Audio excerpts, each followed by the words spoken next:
Bentar tuh, aku tuh lagi fokus.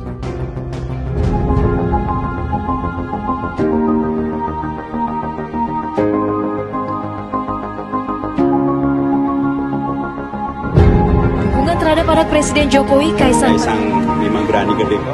Indonesia atau PSI membuat gempar publik dengan Pak Kaisangnya itu pekerja keras. Jadi harusnya Mas Kaisang bisa menjalankan pemerintahan Kota Depok dengan lebih baik. Gua yakin pasti bisa.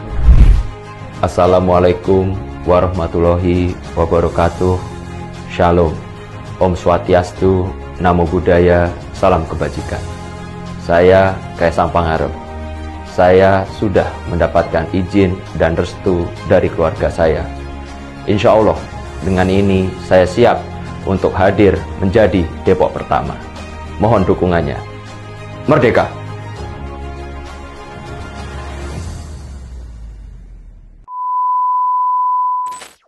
Assalamualaikum warahmatullahi wabarakatuh. Salam sejahtera untuk kawan baik Nur Iswan Channel. Salam menjernihkan pikiran dan menebar kebaikan. Kaisang Pangarep maju di Depok pertama. Dan ia sudah menyatakan siap menjadi Depok pertama. Tadi kita lihat videonya.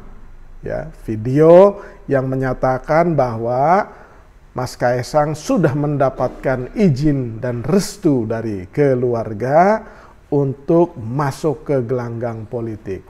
Jadi lupakan statement-statement ya, entah itu Pak Jokowi, entah Mas Gibran yang kurang tertarik dengan politik.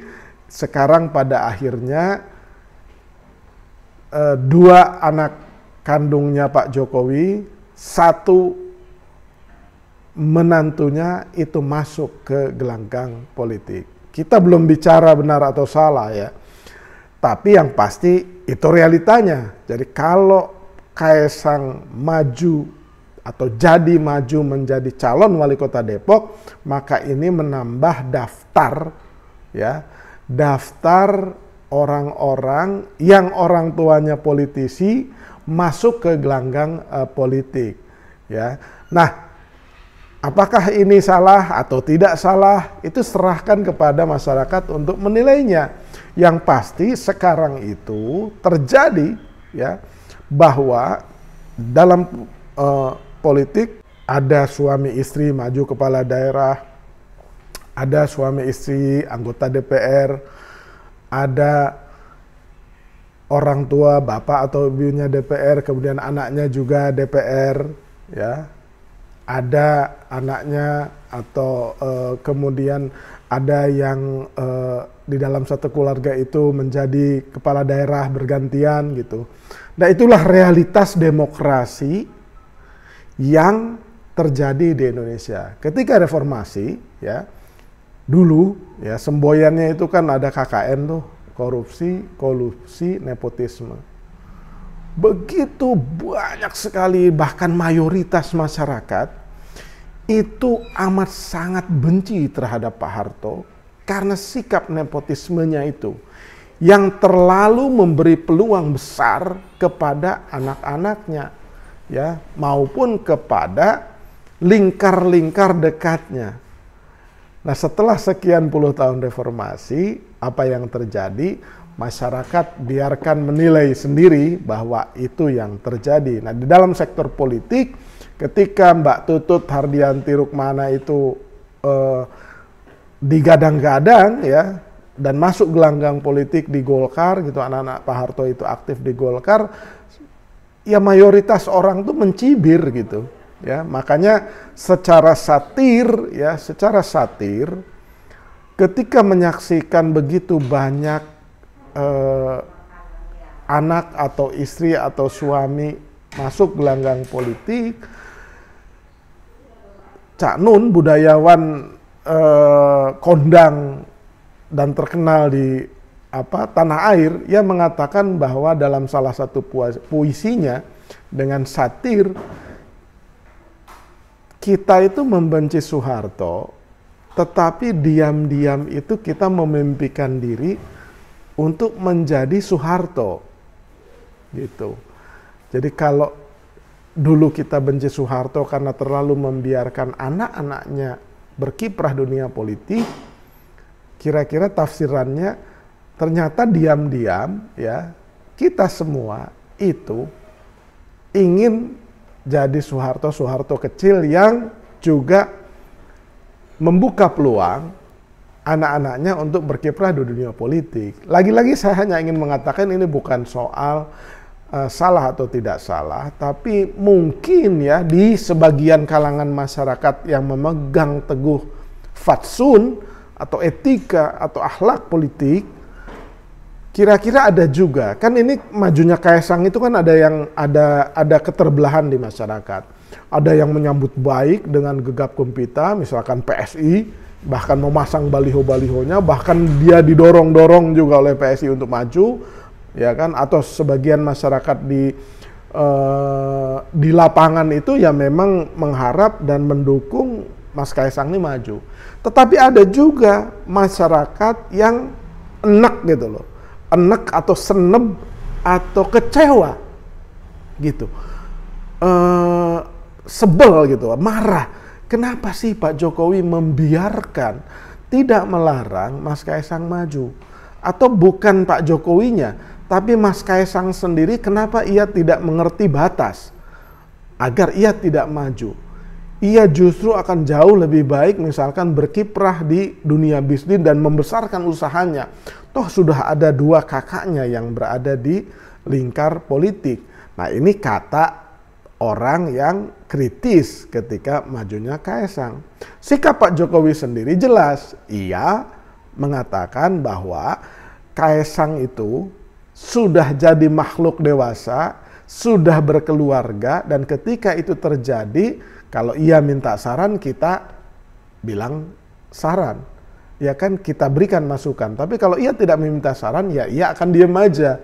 Ya kan, tetapi ya kan pasti ada diskusi di dalam, dan posisi Pak Jokowi seperti posisi orang tua manapun, ya ia mengizinkan, merestui dan mendukung kalau memang Mas Kaesangnya tuh maju, ya.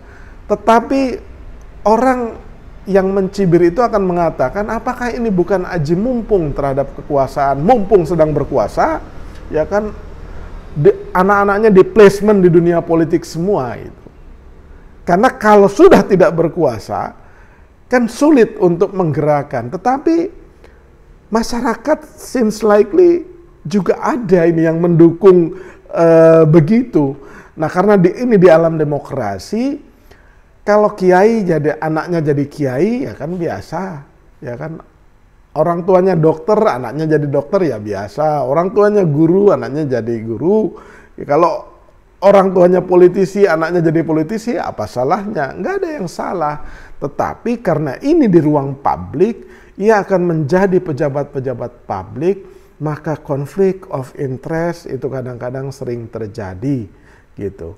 Nah kita akan lihat terus gimana dinamika Mas Kaesang ini. Kalau memang benar maju, pasti kita akan melihat bagaimana pertarungan di sana, bagaimana aparat dari mulai penyelenggara sampai aparat penegak hukum, apakah ikut terlibat atau tidak, apakah ASN juga akan ikut apa tidak, gitu, ikut terlibat, ikut mengkondisikan, bagaimana dengan pola pertarungannya, apakah dengan diguyur oleh serangan-serangan fajar, uang-uang kertas warna merah itu bertebaran. Nah kita akan menyaksikan semua dan kita semua akan menjadi saksi. Apakah pertarungan Mas Kaesang dengan lawannya nanti itu adalah fair play gitu. Nah itulah ujian terhadap Mas Kaesang sendiri untuk membuktikan bahwa kehendak dia menjadi wali kota itu adalah untuk pengabdian dan pelayanan masyarakat. Nah bagi pihak-pihak yang kurang berkenan atau tidak berkenan dan ingin mengalahkan nepotisme politik, maka ya harus juga menggalang kekuatan bagaimana caranya untuk menumbangkan, mengalahkan, ya kan, menyingkirkan hasrat dan nafsu berpolitiknya Mas Kaesang dan Pak Jokowi ini. Jadi, nah bagi yang mendukung, ya lakukan hal yang sama. Tetapi fair play, koridornya adalah demokrasi yang sehat gitu. Kalau misalkan ini fair play dan Mas Kaesang itu menang, ya itulah demokrasi. Tetapi ya menangnya itu harus fair, tidak dengan tekanan, tidak dengan politik uang, tidak dengan hal-hal yang tidak baik gitu. Nah, kalau misalkan kekuatan-kekuatan anti Jokowi, anti keluarga Jokowi, anti Kaesang ya, atau tidak suka dan tidak mau memilih Kaesang, maka juga harus mengkonsolidisir diri menjadi satu kekuatan untuk membuktikan kepada masyarakat tidak hanya di Depok dan di Indonesia bahwa Depok itu tidak menghendaki nepotisme politik gitu. Jadi kalau mereka menang, lawannya Kaesang menang, ya Kaesang Jokowi itu juga harus menghormati ya kemenangan masyarakat Depok itu. Jadi ini adalah ujian tidak hanya buat Pak Jokowi, buat Mas Kaesang dan keluarga besarnya, juga ujian buat masyarakat Depok. Apakah Depok akan menjadi contoh teladan dan barometer politik di Indonesia tentang dinasti politik, tentang nepotisme, tentang demokrasi yang sehat, tentang fair play, ya tentang etika politik, tentang akhlak berpolitik, tentang aturan-aturan main berpolitik. Apakah itu terjadi seperti yang kita harapkan? Demokrasi di Depok itu sehat. Jadi masyarakat Depok ya bersiaplah menyongsong demokrasi yang semua mata akan memandang Depok. Gitu. Di Depok itu ada Universitas Indonesia, ada Universitas Gunadarma, ya. Kemudian masyarakatnya juga beragam karena itu berdekatan dengan Jakarta. Jadi penduduknya itu udah tidak murni lagi masyarakat Sunda. Jadi berbagai suku bangsa itu tinggal di Depok karena ya bukan lagi urban, tapi Depok itu sudah menjadi metropolitan area dan melting pot di mana semua suku bangsa itu ada di sana, ya semua juga agama itu ada di sana, dan itu sudah menjadi miniatur Indonesia. Selama ini Depok itu menjadi powerhouse ya atau kandangnya Partai Keadilan Sejahtera yang berkali-kali itu memenangkan pilkada di Depok ya. Selamat berdemokrasi rakyat Depok, kawan baik semua yang berada di Depok, silahkan untuk ikut terlibat di dalam pertarungan pemilihan wali kota di Depok nanti. Jangan lupa subscribe, like, share, dan komen di Iswan Channel. Terima kasih.